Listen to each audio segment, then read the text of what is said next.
السلام عليكم ورحمة الله وبركاته. أهلا وسهلا بيكم على قناة حلاوة أكلنا مع ندى الحديدي. النهاردة مكذبش عليكم، أنا كنت برا ورجعت متأخرة وكنت عايزة أعمل لهم أي حاجة ياكلوها، فقلت أنا هطبخ لهم فول. واخدين بالكم انتوا كده هطبخ فول.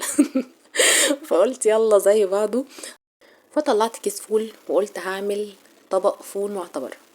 انا قلت هصور معاكم ان شاء الله الوصفه دي لان هي تنفع جدا في سحور رمضان ان شاء الله. اللهم بلغنا رمضان. فقلت هعمل معاكم الوصفه دي، وكمان هعمل لكم وصفه الفول اللي هو متدميس من الاول، لان انا بحب جدا ان انا ادمس الفول في البيت لاني ما بحبش اي حاجه من بره. مش بثق يعني مش بثق في اي حاجه، يعني عارفه ان الحاجه اللي بتتعمل في البيت بتكون نظيفه، منقيه الفول، غسلاه كويس، نقعاه، مظبطاه، مدياله كل الحاجات اللي انت بتحبيها. فانا بحب جدا ان انا اعمل الفول في البيت. المهم، احنا حطينا المادة الدهنية ونزلنا بالبصلاية المقطعة صغير، واول لما دبلت انزل عليها على طول بتوم فص واحد بس. لو انت بتحبي بقى يعني طعم الثوم يكون ظاهر قوي ممكن تحطي فصين او ثلاثة. بعد كده اكون محضرة فلفل اخضر بارد وفلفل اخضر حامي. اول لما تشمي ريحة الثوم ظهرت تنزلي على طول بالفلفل بتاعك. لو مش عايزة فلفل حامي استغني عنه خالص، مفيش اي مشكلة. هبتدي ان انا اقلب تقلبتين حلوين كده واسيبهم مع بعض شويه لغايه لما الفلفل بتاعي تحسي ان هو داخل على يعني ايه، الدبل شويه صغيرين. خلاص كده اهو زي ما انت شايفه كده. بعد كده اكون محضره طماطم مقطعاها صغير، مش صلصه لا طماطم مقطعاها صغير زي ما انتم شايفين كده. وهبتدي ان انا هقلبها مع الفلفل والبصل والثوم. مش عايزه اقول لكم الريحه كانت طالعه عامله ازاي، كانت جباره.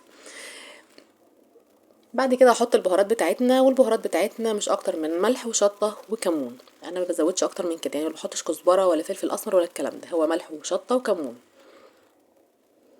زي ما انتم شايفين كده. خلاص كده حطينا البهارات، لا دلوقتي هحط الكمون. عذرا لان انا صوتي ضايع يعني، برد جامد جدا، فادعولي ان شاء الله ان ربنا يشفيني. المهم هنقلب تقليبه حلوه، وهنسيب دلوقتي بقى الطماطم مع الحاجات الحلوه دي تشكشك مع بعضها كده، والطماطم بتاعتنا تطرى وتبقى حلوه. اول ما توصل للمرحله اللي انتوا شايفينها دي اكون محضره الفول بتاعنا، وانزل بقى على الحلويات دي كلها زي ما انتوا شايفين كده، وهديله التقليبه التمام، واسيبه بقى مع الخلطه الحلوه دي شويه كده ياخد ويدي مع بعضه. بصوا بقى، انا بحب قوي ان انا اهرس الفول، بس ما اهرسوش كله. يعني ايه يعني؟ اهرس واحده واسيب واحده. اهرس واحده واسيب واحده. ليه؟ عشان خاطر الميه تتقل شويه بتاعه الفول، متبقاش عامله زي الميه كده. خلاص اديله كده بس هرسه بسيطه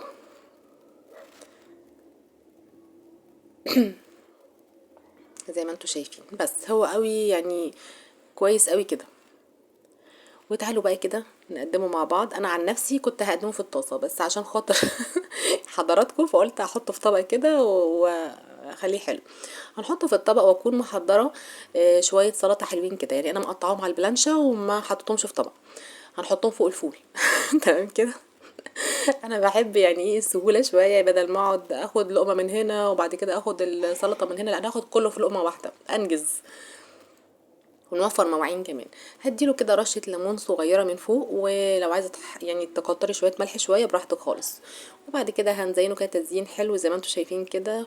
وعايزة اقول لكم كان طعمه خرافي. يعني خلاص، يعني انا عملت جنبه بطاطس محمرة كده وبتنجان، كان طعمه يعني عايزة اقول لكم لازم تجربوه. انا كده الوصفة بتاعتي خلصت.